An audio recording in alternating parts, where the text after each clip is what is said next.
अस्सलाम वालेकुम स्टूडेंट, कैसे हैं आप। आज हम करेंगे 2026 11th क्लास का मॉर्निंग यानी फर्स्ट एनुअल का पेपर।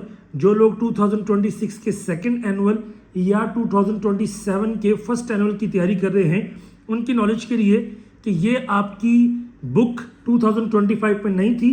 2025 में इसके 2 पेपर हुए और ये उसका तीसरा पेपर है।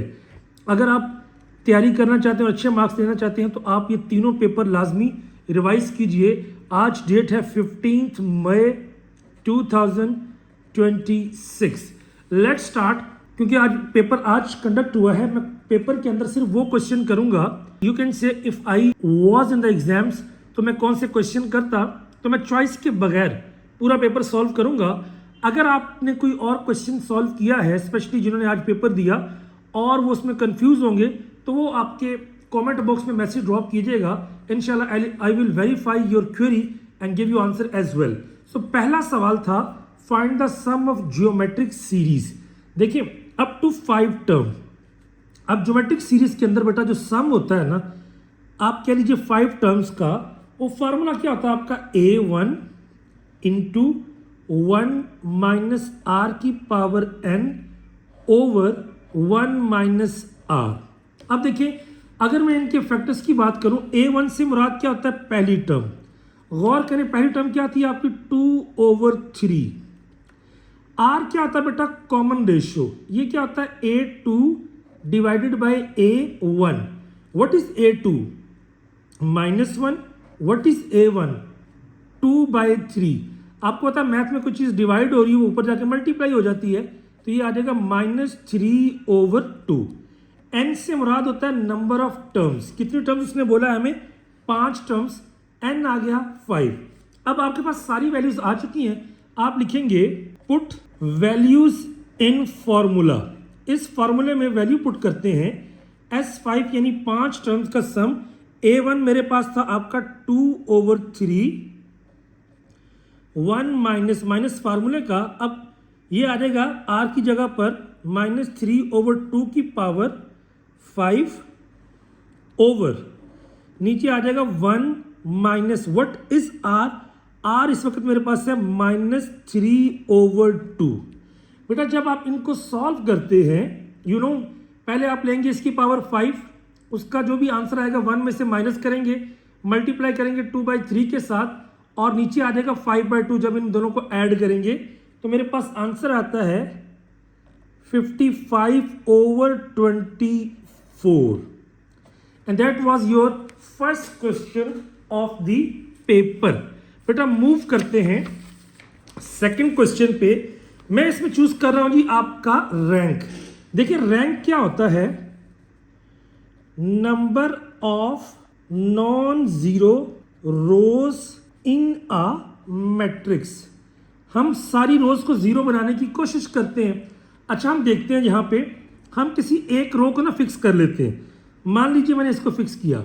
अब ये 2 है, मुझे इसको जीरो बनाना है और इसको भी जीरो बनाना है। मैं एक काम करता हूँ, पहले इस रो को अपने टारगेट में रखता हूँ। आपको पता है ये R1 है, ये R2 है, ये R3 है। अब ये 2 में से अगर मैं 2 को माइनस करूँ तो 0 आता है। मैं यहाँ पे लिखूंगा R2 माइनस 2R1। इसका मतलब क्या है, ये जो R1 है ना, इसको 2 के साथ मल्टीप्लाई करें और फिर R2 में से माइनस करें। बेटा देखिएगा ये जो बात में लिखते हैं इसमें चेंज नहीं आती, ये आ जाएगा 1 2 3। अब देखिए R2 माइनस 2 1 2, तो ये आ जाएगा 2 माइनस 2। फिर दूसरा फैक्टर आएगा 4। ये जब इधर होगा 4 माइनस 4, फिर ये 2 इधर होगा 6 माइनस 6, ये आ गया 1 1 1। अगर आप गौर करें नेक्स्ट, तो बेटा मेरे पास आ जाता है आपका 1 2 3 0 0 0 1 1 1। अच्छा बाय चांस ये आपका सारे के सारे जीरो बन गए। बेटा हमें एक रूल है, हम कहते हैं R3 एंड R2 स्वैपिंग, या इसे आप कह लीजिए इंटरचेंज। बेटा जब इंटरचेंज करते हैं ना दो रोज को, तो बाहर माइनस का साइन आता है और ये आ जाएगा 1 2 3 1 1 1 0 0 0। अब देखिए एक रो तो जीरो बन गई। अगर मैं इसको जीरो बनाने की कोशिश करूं, मैं लिख सकता हूं R2 माइनस R1, 1 माइनस 1 ये आ जाएगा, पहले में तो चेंज नहीं आएगा, जो बाद वाली इसमें चेंज नहीं आता, 0 माइनस 1 माइनस 3 0 0 0। बेटा इससे ज्यादा जीरो बन नहीं सकता क्योंकि यहां पे कोई ना कोई वैल्यू आ जाएगी। अब इसका मतलब क्या हुआ कि नॉन जीरो रोज कितनी है, 2। आप लिखेंगे rank is equal to 2 as non zero rows are 2। उसके बाद बेटा चलते हैं हम तीसरे क्वेश्चन के ऊपर। अब ये था डेफिनेटली P है, P फॉर परमोटेशन। फार्मूला आपने पढ़ा हुआ क्या होता है आपका, n का फैक्टोरियल n माइनस आर का फैक्टोरियल। देखिए ये क्या आपका n, ये आपका r की जगह पे 4 है, ये आ जाएगा n फैक्टोरियल n माइनस 4 का फैक्टोरियल। बेटा रेशो को हम लिख देते हैं डिवाइड के साइन में, और इधर आ जाएगा n माइनस 1 का फैक्टोरियल, नीचे आ जाएगा n माइनस 1 और r क्या है -3 का फैक्टोरियल। अब चूंकि ये रेशियो है तो आ जाएगा 9/1। उसके बाद बेटा आपको पता है n factorial n minus r का फैक्टोरियल, ये मल्टीप्लाई के बाद क्या होता है, नीचे वाली टर्म ऊपर चली जाती है, ऊपर वाली टर्म नीचे आ जाती है। ये आ जाएगा n माइनस 1 का फैक्टोरियल, माइनस माइनस क्या हो जाएगा n माइनस 4 का फैक्टोरियल, यहाँ पे आ जाएगा 9, यहाँ पे आ जाएगा 1। बेटा गौर कीजिए, ये जो आपका n माइनस 4 था ये और ये तो हो गया कैंसिल। अब आपको पता किसी भी चीज का फैक्टोरियल ओपन करूं अगर मैं, तो मैं क्या करता हूं उसमें से एक कम कर देता हूं, यानी 8 7 फैक्टोरियल। अब गौर करें ये फैक्टोरियल है, ये -1 है। अगर मैं कम करूं बेटा तो n में से क्या n को ओपन करूं, n इंटू n माइनस 1 का फैक्टोरियल। यहां पे मैं ब्रेक लगा दूंगा, क्यों, क्योंकि नीचे मेरे पास ऑलरेडी n माइनस 1 का फैक्टोरियल मौजूद है। यहां पे आ गया 9, ये कैंसिल, तो n का आंसर आ जाएगा 9। आई होप आपको यहां तक समझ आ गई होगी। अब कहता है find all roots by factor theorem. याद रखिए आप क्या करते हैं, कांस्टेंट को मल्टीप्लाई करते हैं बड़ी पावर के कोफिशिएंट के साथ। ये आ गया 12 फैक्टर्स आर 1 2 3 4 6 एंड 12। अब इनको प्लस में भी और माइनस में भी बारी बारी हम चेक करते हैं, जिससे आंसर 0 आएगा इसका मतलब है वो उसका फैक्टर होगा। बेटा शॉर्टकट इसकी टिप ये थी, आप जाते हैं कैलकुलेटर में जाके आप देखें 5वें नंबर पे है इक्वेशन। जब आप इक्वेशन चूज करते हैं फिर ये चौथे नंबर पे क्यूबिक है। अब यहाँ पे देखिए मेरे पास एक्स क्यूब के साथ क्या है 1, मैंने 1 पुट किया, फिर -3 पुट किया, फिर -4 पुट किया, फिर 12 पुट किया, तो मेरे पास आंसर आ गया -2 3 2 -2 3 2। ये इसके फैक्टर्स होंगे इन सारे में से। अब मुझे आंसर का पहले ही पता है, अब आप एक्टिंग करेंगे कैसे, आप लिखेंगे let x is equal to 2, बेटा इसमें पुट कर दें p ऑफ 2, तो बेटा पहले क्या आएगा 2 का क्यूब -3 इंटू 2 का स्क्वायर -4 इंटू 2 प्लस 12। बेटा 2 का क्यूब क्या होता है 8, 2 का square 4 4 3 jar 12 minus 4 2 jar 8 plus 12। बेटा प्लस 12 माइनस 12 ये आ गया 0। पहली बात है फैक्ट, ये उसका होगा फैक्टर क्योंकि रिमाइंडर क्या आ गया 0। अब मैं करूंगा x इज इक्वल टू 3, बेटा ये आ जाएगा 3, तो मेरे पास क्या आ जाएगा 3 का क्यूब -3 इंटू 3 का स्क्वायर -4 इंटू 3 प्लस 12। बेटा 3 का क्यूब 27 -3 का स्क्वायर 9 9 3 जार 27 -12 प्लस 12, ये भी आ गया 0, मतलब ये भी उसका फैक्टर है। आखिर में ऑलरेडी आंसर निकाल चुके हैं, वो मेरे पास क्या है -2। बेटा वैसे किसे कहते हैं हिट एंड ट्रायल। अगर हिट एंड ट्रायल करेंगे तो आपके 12 ट्रायल करने पड़ेंगे आपको, लेकिन बेस्ट ये है कैलकुलेटर से डायरेक्ट आंसर निकालें और उन्हीं फैक्टर्स को लिख दीजिए। ये अगर p ऑफ -2, ये आ जाएगा -2 का क्यूब -3 इंटू -2 का स्क्वायर 4 इंटू -2 प्लस 12। देखिए बेटा -2 का क्यूब कितना होता है -8, माइनस का स्क्वायर है तो पॉजिटिव हो गया 4 3 जार 12 प्लस 8 प्लस 12, ये भी आ गया 0। तो मेरे पास 3 आंसर क्या है बेटा, ये जो x इज इक्वल टू 2 था, मैं इसका फैक्टर क्या बनाऊंगा 2, इधर आके x -2। इसी तरह x इज इक्वल टू 3 था, ये आ गया x माइनस 3, फिर x is equal to minus 2 था, ये इधर आके क्या आ गया x प्लस 2। तो ये जनाब यानी फैक्टर थ्योरम की मदद से इसके तीनों फैक्टर्स बन गए। शॉर्टकट क्या था, कैलकुलेटर में वैल्यूज पुट करें और आंसर ले लें, दैट्स इट। उसके बाद बेटा मेरे पास जो अगला सवाल था ये था आपका को फैक्टर के बारे में। याद रखिए को फैक्टर अगर आपने 1 3 है, मैं पहले बता रहा हूँ कि मुझे ना जो क्वेश्चन पेपर मिला था उसमें वैल्यू कोई इतनी क्लियर नहीं थी, इसमें अगर ऊपर नीचे होता तो उसके लिए एडवांस अपोलोजाइज। 1 3 बेटा पहले वाला मेंबर होता है रो, दूसरे वाला होता है कॉलम। अच्छा A1 3 अगर आपने निकालना है तो सबसे पहले -1 लेते हैं हम और ऊपर ये जो 1 3 लिखा हुआ है इन दोनों को ऐड कर देते हैं पावर में।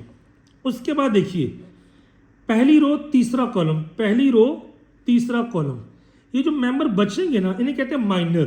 2 4 3 6, इसके बाद कर देते हैं सॉल्व। बेटा -1 ऊपर पावर होगी 4, -1 की पावर 4, यहाँ पे अगर डिटर्मिनेंट ओपन करूँ बेटा 6 2 12, 4 3 12, 12 12 माइनस 12 0, 0 को किसी भी चीज़ से मल्टीप्लाई करें आंसर क्या आएगा 0।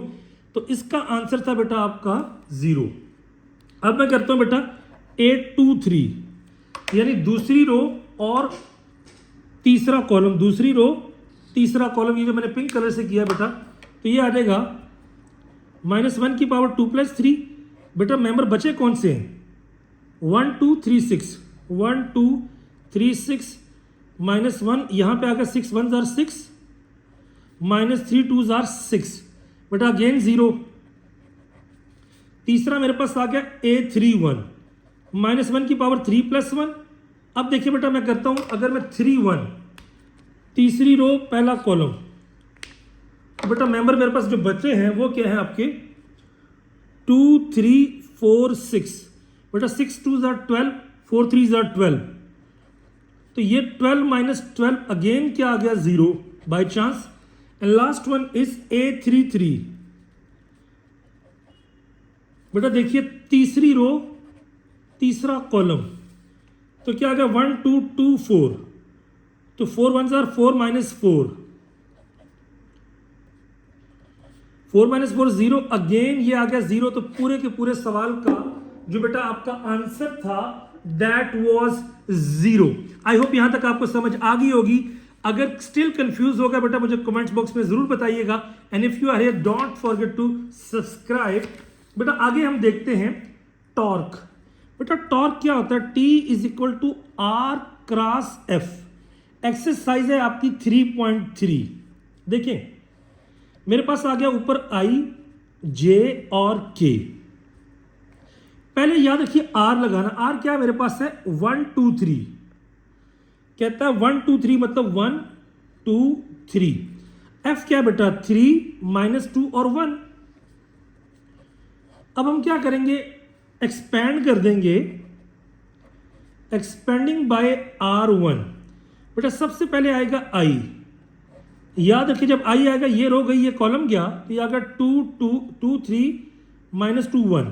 दूसरे वाले के साथ बेटा हमेशा आता है माइनस का साइन, तो ये आ जाएगा 1 3 3 1। आखिर में बेटा K है मेरे पास, तो यहां पे 1 2 3 -2। अब अगर आप गौर करें तो बेटा मेरे पास क्या आएगा I, अब ये 2 1 जार 2 और ये 3 2 जार माइनस का फार्मूले का -6 माइनस J, ये आ जाएगा 1 -3 3 जार 9 प्लस K बेटा ये आ गया -2 -6। अगर हम फाइनल देखिए बेटा माइनस माइनस प्लस 6 और 2 8, ये आ गया 8I 1 -9 -8, -8 को जैसे किया तो plus 8J -8 minus plus minus -8K। So this is our torque. बेटा अगला सवाल क्या था, ये आपका basically out of the routine उसने एक प्रूफ दे दिया जो कि इजी था। अगर हम इसको प्रोसीड करें बेटा ये 3 अल्फा है, तो याद रखिए मैं इसको लिख सकता हूं क्या cos 2 अल्फा प्लस अल्फा। अब हमें पता है ये फार्मूला किसका बनता है cos alpha plus beta. cos alpha plus beta की बात करें तो ये आएगा cos alpha cos beta minus sine alpha. अच्छा, अल्फा का नाम 2 अल्फा, बीटा का नाम बेटा यहाँ पे alpha, pardon, sine 2 alpha sine alpha. याद रखिए प्रूफ के अंदर मुझे सिर्फ और सिर्फ कॉस नजर आ रहा है, इसका मतलब मुझे साइन को किसी भी तरीके से खत्म करना है। कॉस 2 अल्फा के 3 फार्मूले हैं। कॉस 2 अल्फा का एक फार्मूला ये है कि 2 कॉस स्क्वायर अल्फा माइनस 1, पहला फार्मूला है sine square alpha minus cos square alpha, and तीसरा फार्मूला है 1 माइनस 2 साइन स्क्वायर अल्फा। देखिए आंसर में मुझे कॉस चाहिए तो मैं चूज करूंगा ये वाला फार्मूला, तो ये आ जाएगा 2 कॉस स्क्वायर अल्फा माइनस 1, बाहर है मेरे पास कॉस अल्फा। इसके बाद अगर मैं आगे देखूं माइनस, अब साइन 2 अल्फा का एक ही फार्मूला है बेटा, वो क्या होता है 2 साइन अल्फा कॉस अल्फा, तो ये आ जाएगा 2 sine alpha cos alpha into sine alpha. अगर आप गौर करें अब ये ब्रैकेट दोनों से मल्टीप्लाई होगी, तो ये आ जाएगा 2 कॉस क्यूब अल्फा, जब कॉस अल्फा 1 से होगा, माइनस कॉस अल्फा, माइनस बेटा ये साइन और ये साइन आ जाएगा 2 sine square alpha cos alpha. अब देखिए सारी चीजें ठीक है, लेकिन आंसर में मुझे कॉस चाहिए, ये साइन स्क्वायर है, तो आपने पढ़ा हुआ है sine square theta plus cos square theta बराबर होता है 1 के। अगर मैं साइन को रिप्लेस करूं कॉस से तो ये आ जाएगा, कॉस को उधर ले जाते हैं बेटा, साइन स्क्वायर अल्फा, थीटा का नाम अल्फा होगा, 1 माइनस कॉस स्क्वायर अल्फा। अब गौर कीजिएगा 2 cos cube alpha minus cos alpha minus 2 into 1 minus cos square alpha, and साथ में आ गया कॉस अल्फा। अब देखिए सारे के सारे कॉस में हो गए, डेफिनेटली हम आंसर की तरफ जाएंगे। अब ये आ जाएगा 2 cos cube alpha minus cos alpha. अब ये माइनस 2 पहले तो कॉस के साथ होगा माइनस 2 कॉस अल्फा, ये दोनों के साथ अंदर मल्टीप्लाई होगा, ये आ जाएगा minus 2 cos alpha minus minus plus 2 cos cube alpha. बेटा 2 और 2 कितने हो गए 4 cos cube alpha, cos alpha और कॉस अल्फा, माइनस 2 और 1 कितना होगा 3 कॉस अल्फा, और यही चीज मुझे प्रूव करनी थी।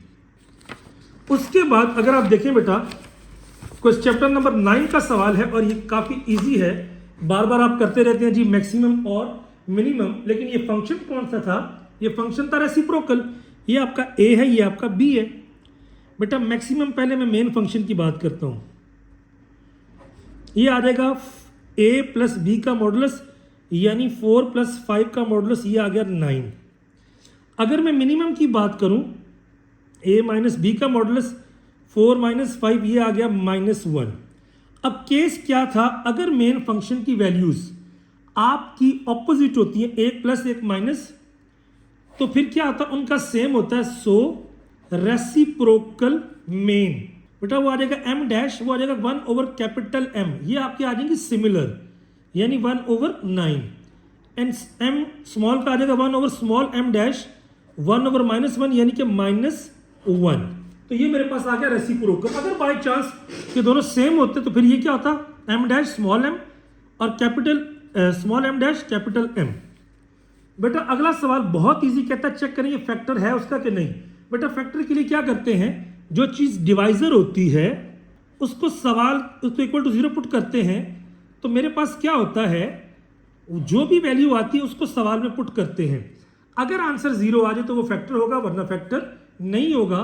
मैं कहता हूं पुट इन अबव, ये आ जाएगा f ऑफ -2। बेटा यहां पे आ जाएगा -2 का क्यूब प्लस 2 इंटू -2 का स्क्वायर -4 इंटू -2 -8, ये आ गया -8, 4 2s आर +8 +8 -8। आप क्या बोलेंगे factor, yes it is a factor, ये उसका एक फैक्टर है। उसके बाद बेटा अगला सवाल आ गया मेरे पास, आसान था कदरे, कहता है ये बताइए 4 चीजें, ग्राफ का नहीं बोला, अगर ग्राफ का बोलता डेफिनेटली आपको पता है ग्राफ किस तरह का होता है। डोमेन क्या होती है बेटा, कॉस की डोमेन फिक्स होती है, कॉस और साइन की, -∞ से +∞, क्योंकि सिंपल कॉस फंक्शन है, कोई इसके साथ चीज मल्टीप्लाई नहीं हो रही। रेंज क्या होता है बेटा, -1 से लेके 1 के दरमियान में याद रखें, ये जो बड़ी ब्रैकेट लगाते हैं इसका मतलब ये वैल्यू शामिल है, और ये राउंड ब्रैकेट का मतलब ये वाली वैल्यू शामिल नहीं है। पीरियड कॉस का क्या होता है बेटा? सिंपल 2 पाई होता है, आपको पता है। साइन, कॉस, कॉसेक, सीकेंड, इनका 2 पाई होता है। टेन और कॉट का क्या होता है? पाई। और एम्पलीट्यूड क्या होता है बेटा? कॉस से पहले क्या है वैल्यू? 1, तो एम्पलीट्यूड क्या आएगा? +1। That was your question. आगे कहता है एपी, अर्थमेटिक प्रोग्रेशन है, 20 टर्म का सम फाइंड करें। A1 इज इक्वल टू है 1, D है बेटा मेरे पास 3। फार्मूला क्या होता है? एक सिंपल फार्मूला है, n/2 A1 plus last term, पहली टर्म और आखिरी टर्म। पहली टर्म तो मेरे पास मौजूद है, n उसने बोला 20 टर्म्स है, ये भी है। ये जो 20वीं टर्म है ना, A1 तो आपका ठीक है, an यहाँ पे 20वीं टर्म है। हमें ये पता है कि अर्थमेटिक में क्या होता है। अगर मैं बात करूं अर्थमेटिक की, तो यहां पे होता है मेरे पास A20 is equal to A1 plus 19D, 1 plus 19 into 3, 19 into 3 57 plus 1 58। बेटा इसमें पुट कर दें, S बराबर आ जाएगा 20/2, 1 पर 58, 20/2 कितना होता है बेटा? 10, ये होगा 59, तो ये आ गया 590। लो जी, ये मेरे पास हो गया आपके 11 शॉर्ट क्वेश्चन। उसके बाद चलते हैं बेटा लास्ट पे, जो आपका शॉर्ट क्वेश्चन था। कहता है कि ये चीज़ें मल्टीप्लाई हो रही हैं, इनको क्या करो आप? सम या प्लस या माइनस की फॉर्म में लिखो। देखिए अगर हम प्लस या माइनस की फॉर्म में लिखते हैं, मेरे पास एक फार्मूला होता है, क्योंकि कॉस पहले है, 2 cos अल्फा साइन बीटा। बेटा ये क्या होता है? Sign alpha plus beta minus sine alpha minus beta. अब देखिए ये पहला पूरा एंगल क्या हो गया? अल्फा। दूसरे वाला एंगल क्या हो गया? बीटा, लेकिन 2 की कमी है, मैं 2/2 से मल्टीप्लाई कर देता हूं। यहां पे आ गया 1/2। ये जो आपका है ना 2 sine alpha cos alpha, formula बन गया। मेरे पास क्या आ गया? Sine alpha plus beta. Alpha beta ये है 2 theta plus 2 φ/2 plus 2 theta minus 2 φ/2 minus sine 2 theta plus 2 φ/2 और माइनस का साइन 2 थीटा माइनस 2 φ/2। बेटा आपको पता मैथ में अगर डिनोमिनेटर सेम हो, इनको हम डायरेक्ट ऐड कर सकते हैं। तो ये आ जाएगा साइन, नीचे आ जाएगा 2, ये आ जाएगा 2 theta plus 2 phi plus 2 theta minus 2 phi minus यहाँ पे आ गया साइन, अगेन यहाँ पे भी नीचे क्या आ गया 2, क्योंकि ये दोनों सेम है। 2 थीटा प्लस 2 फाई, बेटा बाहर माइनस का साइन, अंदर वाले दोनों sine change, minus 2 theta minus minus plus 2 phi. अगर आप गौर करें माइनस 2 फाई कट गए, 2 और 2 4 थीटा, 4 को बेटा 2 पे डिवाइड करें, 1/2 साइन 2 थीटा। 2 थीटा से 2 थीटा कट गया, 2 फाई 2 फाई 4 फाई, 4 फाई को 2 पे डिवाइड किया, minus sine 2 phi, and that was your answer. I hope आपको यहाँ तक समझ आ गई होगी बेटा। उसके बाद मेरे पास आ जाता है जी आपका पहला लॉन्ग क्वेश्चन, क्वेश्चन नंबर 3। अगर बेटा आप गौर करते हैं यहाँ पे बड़ा आसान सवाल था। ये आपका पेपर 1, पेपर 2 और पेपर 3 में भी रिपीट हुआ है। कहता है a committee of 5 member, 5 members की आपने एक कमेटी बनानी है, ठीक है। कमेटी का वर्ड जब भी आएगा इसका मतलब है कि आपका होगा कॉम्बिनेशन, और हमारे पास है मैन, जो आपके आदमी है मैन वो 8 है, और जो वुमेन है ना वो आपके 6 है। ये हमारे पास गिवन अवेलेबल टीम है, 5 की टीम बनानी है और ये मेंबर मौजूद है। कहता है how many ways if at least 2 women are included. कम से कम देखिए 5 मेंबर हैं, 2 वुमेन कम से कम कर सकते हैं, फिर हम 3 कर सकते हैं, 4 कर सकते हैं 5 में से, फिर 5 की 5 वुमेन हम कर सकते हैं। बेटा एटलीस्ट का मतलब है कम से कम 2 शामिल होनी चाहिए, 3 भी हो सकती है, ज़्यादा से ज़्यादा जितनी मर्जी, क्योंकि मेंबर 5 है तो 5 तक हम जा सकते हैं। आपका केस 1 करूं अगर, अब वुमेन 2 है, 2 मैंने चूज करनी है। टोटल वुमेन कितनी है? 6 में से 2 मैंने वुमेन चूज की, तो मैन में से 8 में से, क्योंकि मुझे 5 मेंबर कमेटी चाहिए, यहां पे आ जाएंगे 3। अब याद रखिए आपने कैलकुलेटर में जाना था, तो उसके बाद ये क्या था 6C2 6, और ये जो डिवाइड का साइन है यहां पे दबाना था शिफ्ट C2, मल्टीप्लाई क्या आपका 8C3 है 8, फिर ये शिफ्ट डिवाइड वाला साइन 3 लगाना था, तो आपके पास आंसर क्या था 840। ये आपका पहला केस था। दूसरा केस ये था कि यहां पे क्या था आपका, मैंने क्या किया, मैंने ले लिया 2 वुमेन 3 मेन। अगले केस में मैंने 3 वुमेन कर दिया, तो डेफिनेटली 2 मेन होंगे, क्योंकि 5 मेंबर की कमेटी ज्यादा नहीं हो सकती। 6C3 and 8C2। बेटा जब ये किया तो मेरे पास ये आता 560। फिर मैंने केस 3 में क्या किया कि 4 वुमेन कर दी, 1 मैन कर दिया, तो 6C4 8C1, तो ये मेरे पास आ गया 120। फिर आखिर में मैंने क्या किया, मैंने 5 की 5 वुमेन 0 मैन, यानी 6C5 8C0, तो ये आ गया 6। अब उसने पूछा था टोटल वेज। बेटा टोटल वेज कैसे आएंगे, इन सब को ऐड कर देंगे और ये आता है 1526।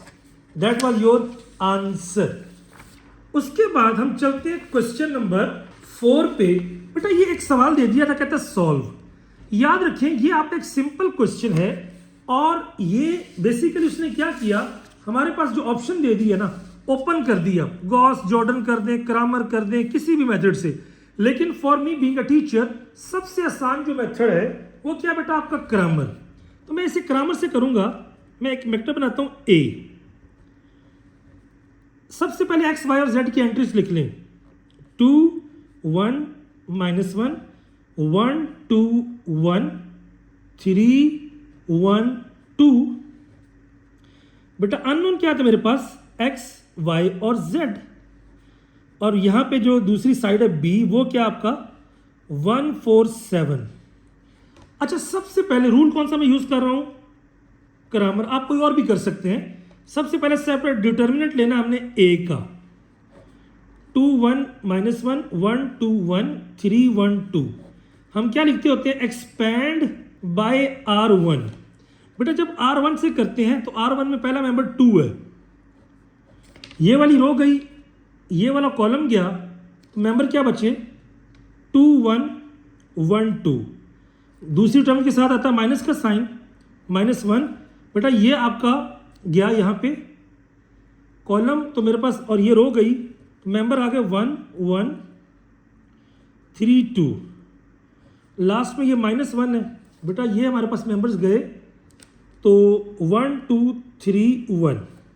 अगर मैं ओपन करूं 2, बेटा 2 2 जार 4, 1 जार 1 जार 1, ये आ जाएगा 4 -1 -1 है बेटा, 2 1 जार 2 -3 -1 है, 1 1 जार 1 -6, 4 -1 3 3 2 जार 6, 3 -2 -1 -1 कितना आ गया बेटा +1, और ये आ गया आपका +5। टोटल आ गया 12। इसका मतलब ये सवाल आपका आगे सॉल्व हो सकता था। अच्छा अब बेटा तरीकाकार क्या होता है, जो अब पहली मेंबर की वैल्यू फाइंड करनी है ना बेटा एक्स की, नीचे तो आप लगाएंगे ये 12 जो डिटरमिनेंट की वैल्यू है। आप क्या करते हैं, अगर मैंने पहली वैल्यू फाइंड करी, पहले कॉलम में बी को रिप्लेस कर देते हैं एक्स की वैल्यू के लिए, तो क्या आ गया 1 4 7 1 2 1 -1 1 2। अगेन बेटा मैंने एक्सपैंड किया, तो मेरे पास जब 1 से किया तो ये आ गया 1 से एक्सपेंड किया 1। अब देखें ये 4 मेंबर बचे 2 1 1 2, फिर -1 जब मैंने इस 1 से किया तो 4 7 1 2, लास्ट में -1 से किया तो 4 2 7 1, नीचे बेटा आ गया 12। अब जब मैं इसको सॉल्व करूंगा 1, बेटा 2 2 जार 4 -1, ये आ गया 3। उसके बाद ये देखिए -1 है बेटा, 4 2 जार 8, 7 1 जार 7, 8 माइनस 1 7 1 माइनस 1 था बेटा, 4 1 जार 4 माइनस 14 ओवर 12 जब सॉल्व करते हैं 3 3 माइनस 1 2 और ये आपका प्लस 10 12 ओवर 12 आंसर आ गया मेरे पास 1। तो x की वैल्यू मेरे पास बेटा आ चुकी है 1। अब अगर आपने बाकी वैल्यू फाइंड करनी y की बेटा, तो हम एक काम करते हैं, इसी जो आपने काम किया था ऊपर ये वाला, इसको पुट कर देंगे C2 में। ये आ जाएगा 2 1 3 1 4 7, ये जो रिप्लेस किया माइनस 1 1 2। मैं एक काम करता हूँ, पहले इसको एक्सपेंड कर लेता हूँ बेटा।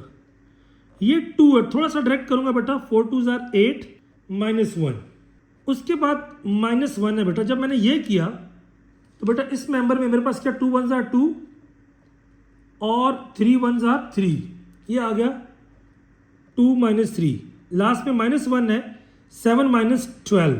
बेटा जब गौर करते हैं तो ये मेरे पास आ जाता है आपका कि 14 प्लस 1 एंड यहाँ पे आ जाता है आपका 5। सो टोटल आ गया 20 ओवर 12 किया बेटा, 4 5 20 और 4 3 12, सेकेंड वैल्यू इज 5 ओवर 3। इसी तरह बेटा जो तीसरी वैल्यू आपने निकालनी थी वो कैसे निकालनी थी, यहाँ पे आ गया z और 2 1 3 1 2 1, यहाँ पे 1 4 7। अगेन मैं आपके लिए इसको भी अगर एक्सपेंड कर दूं, ये आ गया 2 बेटा, 7 2 जार 14 माइनस 4, दूसरे के साथ आता है माइनस का साइन, तो 7 1 जार 7 माइनस 12, लास्ट में 1 है बेटा, 1 माइनस 6, तो ये आ गया 10 10 2 जार 20 और साथ में से ये माइनस, ये आ गया प्लस 5 माइनस 5। सो मेरे पास जो आपकी ओवरऑल वैल्यूज थी बेटा वो इसकी फॉर्म में आ गई। एंड 12 करते हैं तो वही बात, 4 5 एंड 4 3, यहां तक मेरे पास उसका आंसर आ जाता है। और ये मेरे पास वो मेथड था इसको सॉल्व करने का। You can cross check as well this question. लेकिन अगर मैं इसमें देखूं बेटा सेकंड वैल्यू में मुझे थोड़ा सा डाउट है, just give me 1 minute. 4 2 jar 8 minus बेटा 7 1 जार 7, पार्डन ये गलत था, 8 माइनस 7 इज 1, तो यहाँ पे आ जाएगा 2। जब 2 आएगा 5 और 1 6 और 2 8, बेटा ये आएगा 8। 8 को जब आप 12 पे डिवाइड करेंगे तो 2 4 जार 8 या 4 2 जार 8 आप कह लीजिए, एंड 4 3 जार 12, तो ये आंसर था 2/3। ये आंसर था 2/3। ये बेटा करेक्टेड फॉर्म है। 3 आंसर क्या हो गए, 1, उसके बाद 2/3 एंड 5 ओवर 3, दैट्स इट। उसके बाद बेटा मेरे पास आखिरी 2 क्वेश्चंस हैं। ये देखिएगा बेटा, कहता है साइन अल्फा की वैल्यू ये है, साइन बीटा की वैल्यू ये है, इन 2 की वैल्यू फाइंड करें। देखिए बेटा मुझे पता है कॉस अल्फा माइनस बीटा क्या होता है, cos alpha cos beta plus sine alpha sign beta. अगर आप गौर करें यहाँ पर तो आपके पास ये जो 2 वैल्यू हैं ये गिवन है। अगर यहाँ पे ये 2 वैल्यूज आ जाएं, पुट करके मेरे पास आंसर आ सकता है। इसी तरह अगर इसकी बात करूँ साइन अल्फा प्लस बीटा की, तो ये क्या होता है, sign alpha cos beta minus cos alpha sign beta. अब यहाँ पे भी साइन अल्फा साइन बीटा की है, लेकिन ये 2 वैल्यूज नहीं है सेम। अब मेरा टारगेट क्या है, ये 2 वैल्यूज को मेन तरीके से निकालना। अगर ये निकल आती है तो आपका काम यहाँ पे हो जाएगा कंप्लीट। देखिए बेटा क्वाड्रेंट उसने बता दिया, क्वाड्रेंट इज 2, ये तो मसला हल हो गया। साइन अल्फा है ना, आपने पढ़ा हुआ है, साइन क्या होता है, सम पीपल हैव। अगर मैं ट्राइंगल बनाऊं, पीपल मतलब 3, ये आपका क्या आ गया 5, ये बेस नहीं है बेटा। मैं लगाता हूं यहाँ पे लॉ, कौन सा, हाइपोटेनस का square is equal to base का स्क्वायर और परपेंडिकुलर का स्क्वायर। बेटा ये आ गया 25, 3 का स्क्वायर 9, इधर आएगा तो -9, एक्स स्क्वायर ये आ गया 16, अंडर रूट लिया तो बेटा x बराबर आ गया 4 के। अब ये आ गया मेरे पास 4। लेकिन ये कौन सा होगा, प्लस माइनस। अब देखिए कॉस क्या होता है, क्योंकि अल्फा की बात हो रही, कॉस होता है curly brown hair, base over hypotenuse, base आ गया 4, हाइपोटेनस आ गया 5। बेटा कहता है सेकंड क्वाड्रेंट है, सेकंड क्वाड्रेंट में कॉस क्या होता है, नेगेटिव होता है, तो यहाँ पे लेंगे -4/5। इसी तरह बेटा अगर मैं इसकी ट्रायंगल बनाऊं, नेक्स्ट इसकी, ये 1/√5 की परपेंडिकुलर ओवर हाइपोटेनस, तो बेटा परपेंडिकुलर 1 है, हाइपोटेनस आपका √5 है। बेस निकालनी तो √5 का square is equal to x का स्क्वायर 1 का स्क्वायर, 1 को उधर ले जाते हैं बेटा, 5 - 1 x का स्क्वायर, दोनों तरफ अंडर लिया, x बराबर आ जाएगा 5 - 4, 4 का स्क्वायर रूट, ये आ गया 2 प्लस माइनस। कॉस क्या होता है बेटा, कर्ली ब्राउन हेयर, तो 2/√5। याद रखिए सेकंड क्वाड्रेंट है, तो ये क्या आ गया, माइनस। क्यों, क्योंकि सेकंड क्वाड्रेंट है। अब सारी वैल्यूज आ गई, अब इन वैल्यूज को यहाँ पुट कर देते हैं। कॉस अल्फा की जगह पे आ गया -4/5 और यहाँ पे आ गया -2/√5। इसी तरह प्लस करना है 3/5 और 1/√5। बेटा एक बात याद रखिए, अगर आपके पास ऐसा लिखा हो ना 1/2 7/2, यानी डिनोमिनेटर सेम हो, ऊपर वालों को आप डायरेक्ट ऐड कर सकते हैं, दोनों का डिनोमिनेटर सेम है। वो क्या, 5/5 माइनस माइनस प्लस, 4 2 ज़ार 8, 3 1 ज़ार 3, तो आंसर आ गया 11 5/5। That is your final answer. अगर मैं इसकी बात करूं, साइन अल्फा की वैल्यू है 3/5, कॉस बीटा है -2/√5, माइनस कॉस अल्फा कितना बेटा, -4/5, साइन बीटा है 1/√5। बेटा ये आ गया -6। और यहाँ पे अगर मैं बात करता हूँ साइन अल्फा में, बेटा पार्डन साइन चेंज नहीं होता, तो ये आ गया -4, नीचे आ गया 5/5, तो ये आ गया -10/5/5। बेटा आपका था 5 से कटा, तो -2/√5, and this is our final answer. बेटा आखिरी सवाल था आपके पास कि किस, अगर आप यहाँ तक पहुँच चुके हैं, please don't forget to subscribe, humble request, and stay connected for grade 12 whole book series.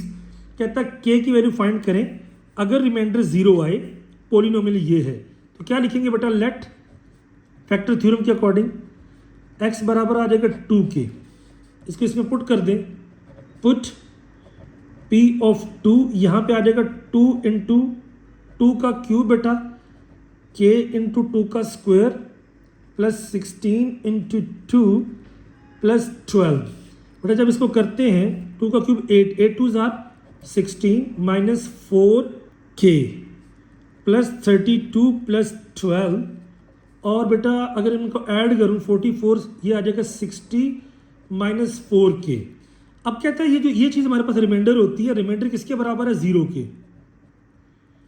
तो 60 minus 4k is equal to 0, उसको उधर ले जाएं, 60 is equal to 4k, 4 multiply उधर जाके डिवाइड, k बराबर आ जाएगा 60/4, दैट इज 15। ये मेरा पहला सवाल था।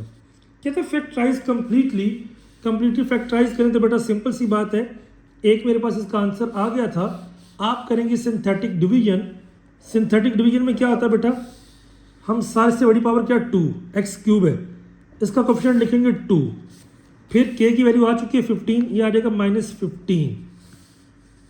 फिर बेटा आगे क्या है, 16 और 12, 16 और 12, एक फैक्टर मेरे पास मौजूद है 2, तो बेटा सिंथेटिक डिवीजन में पहले क्या आ गया 2, ये आपको पता है x³ का है, ये x² का है, ये x का है, ये नंबर है।